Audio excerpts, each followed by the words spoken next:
চীনের অনেক গভীরে রুটে ঢুকে গিয়ে পলিটিক্যাল ভাবে এঙ্গেজড হওয়া তারেক রহমান সাহেবকে চীনে সফর করতে বাধ্য করছে। আমি এই ভাষাটাই, এই শব্দটাও ব্যবহার করলাম যে উনি যেতে হয়েছেন, এটার বাইরে ওনার কাছে বিকল্প চয়েস ছিল না। আর আমরা যত কথাই বলি, আপনি এখন পার্লামেন্টের দিকে তাকান, দেখেন স্পিকার মানে তারা ওই যে আমাদের দেশে একটা আছে না, ওই যে একটা স্কাফি কেলেঙ্কারিতে মানে আমরা যখন ফ্ল্যাশ করছিল তখন আমরা পড়ছিলাম না যে আমি দাঁড়িয়ে যাবো আপনি বসাইয়া দিবেন। হ্যাঁ, দিকে বাইরে কিন্তু লোকজন যত কথাই বলে, হ্যাঁ জুলাই যোদ্ধাদেরকে নিয়ে আপনারও ক্যাপশন দেখলাম, হ্যাঁ যে না হাসনাতের একটা বক্তব্য নিয়ে, ঠিক আছে তো আপনি ও যে চ্যালেঞ্জটা নিয়েছে চ্যালেঞ্জটা নিলেই তো হয়। সে তো বলছে, সে তো প্রকাশ্যে বলতেছে, এটা প্রমাণ করে দিবেন, সংসদ থেকে চলে যাবো রিজাইন করে দিয়ে, শেষ। আপনার আমার প্রাণও গাড়িতে উঠছি, আমি ওইখানে গেছি, মরছি বাড়ছি, আপনারা চললে কোনো সমস্যা নাই। হ্যাঁ, আপনারা সবসময় আপনারা জমিদার পুত্র, আমরা শুধু ফকির পুত্র। তো আমাদেরকে সবসময় এই যে একটা ট্রিট করা, এটা তো এটা বাইরে কিছু কিছু লোককে হয়তো অ্যাসাইন করা আছে বিএনপির, যে তোমরা এইভাবে এটাকে ঢিল ছুড়বা, ইয়ে করো। কিন্তু আপনি দিন শেষে দেখেন স্পিকার এবং ডেপুটি স্পিকার রোলটা নিয়ে কিন্তু সবাই প্রশংসা করছে। কারণ এটা তারেক রহমানের সিগন্যাল ছাড়া কি তারা কি মনে করেন যে ওনারা এতটা ডেসপারেটলি মানে সরকার দলের সংসদ সদস্যদেরকে ধমকাধমকি করছে, বকাবাধ্য করছে, বা ওনাদেরকে বসিয়ে দিচ্ছে, তাদের শব্দ চয়নকে এক্সপান্স করছে? নো। তার মানে ওই যে উঠাইয়া দেন আর বসাইয়া দেন, আপনি উঠাবেন আমি বসাবো। তার মানে ওখানে তারা যাই বলে, এই যে যেমন বলে দিচ্ছে যে আপনি দেখেন আইনমন্ত্রী মহোদয় আপনি বক্তৃতা দেওয়ার সময় খেয়াল রাখবেন তিনি একজন শহীদের মা। তাহলে আপনি দেখেন জুলাই কে তো তারা ওখান থেকে অন করছে, তারপরে যে প্রত্যেকটা শব্দ আপনি শুনেন আইনমন্ত্রী, উনি জুলাইকে কি করেন, জুলাইকে ওনারা কেমন করে ধারণ করেন, লালন করেন, পালন করেন, বিশ্বাস করেন, সব তারা বলবে। তো দিন শেষে কিন্তু যেখানেই যাচ্ছে তারা কিন্তু ওই জায়গায় আসতে হচ্ছে। ইভেন আমি মনে করি একটা রাজনৈতিক মানে কি জুলাই তো সবার, মানে জুলাইতে তো বিএনপিও ছিল, অবশ্যই না, অবশ্যই, কিন্তু এখন কথাটা না না না সবাই তো অবশ্যই, কিন্তু কিছু কিছু অংশে যেহেতু দিছে সেই জায়গাটায় আমি যেতে চাচ্ছিলাম যে জুলাই সবাই, এটা নিয়ে কোনো সন্দেহ নাই, কিন্তু আমি বলছি যে কি যেহেতু জুলাইয়ের সনদ এবং গণভোট যেহেতু এখনো অমীমাংসিত, সেক্ষেত্রে একটা অংশ ভাবতেই পারে যে বিএনপি বোধহয় জুলাইকে ধারণ করে না। আমি জাস্ট ওই জায়গাটার ক্ষেত্রে বলছি, আন্তরিকতার ক্ষেত্রে। কিন্তু এখানে আবার আমি আরেকটা কথা আপনাকে বিশ্লেষণ দিয়ে রাখি যে বিএনপি এটাকে কৌশলগত কারণে এবং সমঝোতার ভিত্তিতে, ট্রাস্ট মি, সমঝোতার ভিত্তিতে জামাত, এনসিপি এবং বিএনপি, আমাকে একদম মানে অনেক দুঃখ ভারাক্রান্ত নিয়েই বলতে হচ্ছে, একটা নির্দিষ্ট একটা গন্তব্যের জন্য তার একটা সমঝোতার ভিত্তিতে এই গণভোট এবং জুলাই সনদকে ঝুলিয়ে রাখছে, নাহলে বিএনপি এটা করার সাহস পেত না। বিএনপি তাদের কাছ থেকে এটা নিয়ে কোনো আশঙ্কা আছে যে ঠিক আছে তাদেরকে রাজনীতির মাঠে, হ্যাঁ এটা নিয়ে চিৎকার করার একটা সুযোগ দিল, যেন আওয়ামী লীগের স্পেস একটা বিহাইন্ড একটা রাজনীতি আছে, বিহাইন্ড একটা রাজনীতি। কারণ এখন যদি ওটা মীমাংসায় হয়ে যায় তাহলে তো আপনার সব নিস্তব্ধ হয়ে গেল, বাংলাদেশের রাজনীতিটা তো জারি থাকলো না, রাজনীতি চালু থাকলো, কিন্তু সবাই মাঠের কোনো আলোচনা থাকবে না। তো তারা হয়তো জুলাই এটাকে করবে, তারা বলছে গণভোট হয়ে গেছে। আপনি খেয়াল করেন সুকৌশলে প্রচার হচ্ছে, কিন্তু তারা গণভোটকে বাতিল করে দিচ্ছে অধ্যাদেশ। কিন্তু এখানে সূক্ষ্ম একটা শব্দ কিন্তু যদি আমরা ভাবি, চিন্তা করি, গণভোট অধ্যাদেশ তারা বলছে এটা কার্যকারিতা চলে গেছে। তার মানে কার্যকারী চলে গেছে, মানে এই গণভোটের আদেশের অধীনে তো একটা গণভোট হওয়ার কথা, যে গণভোট হওয়ার কথা স্পেশাল গণভোট, এটা হয়ে গেছে, এটা ডান। তাহলে ওদের কার্যকারিতা চলে যাওয়া মানে আমার গণভোট অকার্যকর হয়ে যাওয়া নয়। আপনি দেখেন, আমি তো বললাম যে আগামী 6 মাস 1 বছর পর যখন আবার এই জিনিসটা সামনে আসবে, তখন এই পয়েন্ট আমি আর আপনি যে পয়েন্টে আলোচনা করলাম এই পয়েন্ট দিয়ে তারা বলবে যে গণভোট তো আমরা বাতিল করি নাই, আমরা গণভোটের যে আদেশটা ছিল সেটার কার্য বা যে অধ্যাদেশ ছিল, সে অধ্যাদেশের অধীনে যে কাজটা হওয়ার কথা ছিল, যে ওয়ার্ক হওয়ার কথা ছিল, যে গণভোট অনুষ্ঠিত হওয়ার কথা ছিল, সেটা ডান। এখন ওটা ডান হওয়ার কারণে ভবিষ্যতে, অদূর ভবিষ্যতে এরকম কোনো গণভোট হওয়ার সুযোগ নাই, বিদায় আমরা অধ্যাদেশটাকে জীবিত রাখি নেই।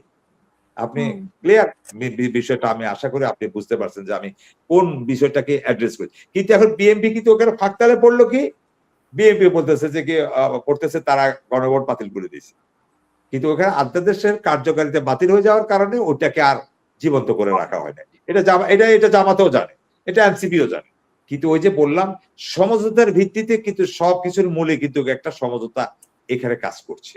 হয়তো জাতীয় পার্টিটা ছিল খুললাম খোলা, এখানেটা হলো যে রোহেশ হয়ে এবং গঠনমূলক এবং প্রাণবন্ধ করার তারা চেষ্টা করতেছে। জাতীয় পার্টিটা ছিল একেবারে গোলামি, হ্যাঁ বিরোধিতা, কিন্তু এখানে হয়তো গোলামি হচ্ছে না। মাঝখান থেকে এই যে জিনিসগুলো যদি মীমাংসা হয়ে যায়, তাহলে আমি আবারও রিপিট করলাম, তাহলে জামাত কি নিয়ে রাজনীতি করবে? এনসিপির কাছে আর রাজনীতি তাদের কাছে আছে কি বলেন? এনসিপির রাজনীতিটা হলো সংস্কার, রাষ্ট্র মেরামত, তাই না? এখন ওদের যদি এই বৈষম্য এবং রাষ্ট্রের সর্বক্ষেত্রে যে বৈষম্য দূরীকরণ করতে যে সংস্কার করার দরকার, আচ্ছা এক জায়গা থেকে 2 বার 3 বার 4 বার প্রধানমন্ত্রী হওয়া মানেও তো রেস্ট্রিক্টেড করে দেওয়া তো বৈষম্য, এটা তো রাষ্ট্র সংস্কারের ভেতরেই পড়ে। তো এখন এই বৈষম্য বিরোধী আন্দোলন করছে, করে তারা চাকরির জন্য বলছে, এখন এটা তারা সমাজের সর্বস্তরে রাষ্ট্রের সর্বকাঠামোতে বৈষম্যের বিরুদ্ধে বলছে। তাইলে এখন তাদের যদি এই সংস্কারগুলো হয়ে যায়, এই সংস্কারগুলো আপনি দেখেন যে বিএনপির 31 দফার ভিতরে আপনার প্রায় 70% আছে, তাহলে বিএনপি তো তাদেরটাও মানতেছে না। তাদের 31 দফা ম্যানিফেস্টোতে আছে, সাহেব তো বলছে যে হাফ হয়ে গেছে, মানে 31 দফার মধ্যে 3 মাসে ওনারা হাফ করে ফেলছে। হাফ, হ্যাঁ, যদি সেটা যদি আমরা যদি সংখ্যায় বিচার করি, আমরা যদি ক্রমিক নাম্বার বিচার করি, তাহলে তো হাফের চেয়েও বেশি হয়েছে আমি মনে করবো। কিন্তু ওগুলো তো উল্লেখযোগ্য না। উল্লেখযোগ্যটা হলো যে আমার জন্য উল্লেখযোগ্য হলো যে আমার মেজর যে সংস্কারগুলোর কথা, যেটাকে লক্ষ্য করে যখন সবাই একমত হচ্ছিল না, যেটাকে লক্ষ্য করে জনগণের কাছে যাওয়া হয়েছে, 4 কোটি জনগণ ভোট দিয়েছে, অংশগ্রহণ করেছে এই মৌলিক পরিবর্তনের জন্য। তাহলে এই মৌলিক পরিবর্তন না হইয়া আপনি যদি ওরকম 200 মানে আপনি সংস্কার কার্যকর করেন, সেটা আমার দরকার নাই। আমার 200 বাদ দেন, আমার মৌলিক সংস্কার যেটা আছে আপনি সেটা করেন, মানে আমার 10টা করেন, 100টা তো আমার জাতির দরকার নেই। তো এই হিসাবে সালাউদ্দিন সাহেব ঠিক আছে, ওনার কথা অনুযায়ী উনি তো যুক্তিতে হ্যাঁ এটা বলতেই পারেন। তো সংখ্যার বিবেচনায় সেটা ঠিক আছে, কিন্তু মৌলিক সংস্কার নাই।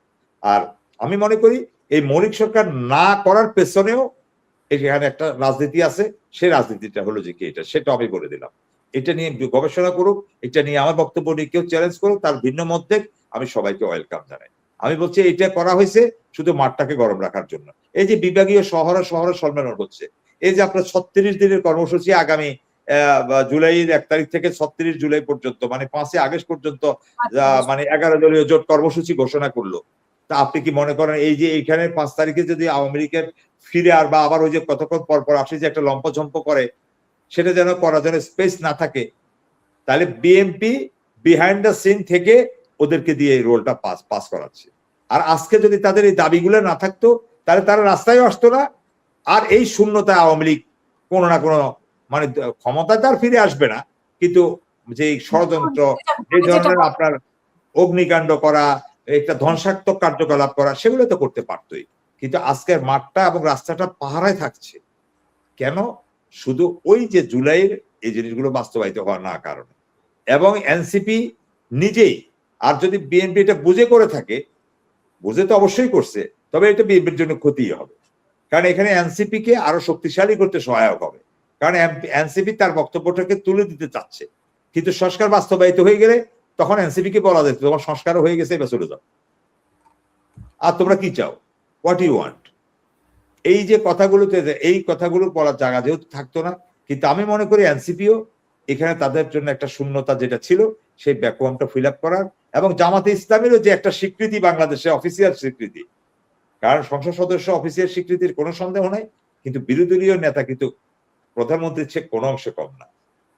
প্রোটোকলে আপনি প্রধানমন্ত্রী রাষ্ট্রের নির্বাহী প্রধান, কিন্তু বিরোধী দলীয় নেতারও কিন্তু হ্যাঁ একটা মানে কাছাকাছি প্রায় 90% কাছাকাছি আপনার একটা ইকুইভ্যালেন্ট আছে, যেখানে এটা রাষ্ট্রীয় ভাবেই প্রোটোকলের ভিতরেই পড়ে। সুতরাং জামাতের এটাও তাদের আগামী দিনের জন্য সেল করার জন্য এটাও তাদের প্রয়োজন ছিল, তো এটাও তারা অ্যাসেপ্ট করে নিল।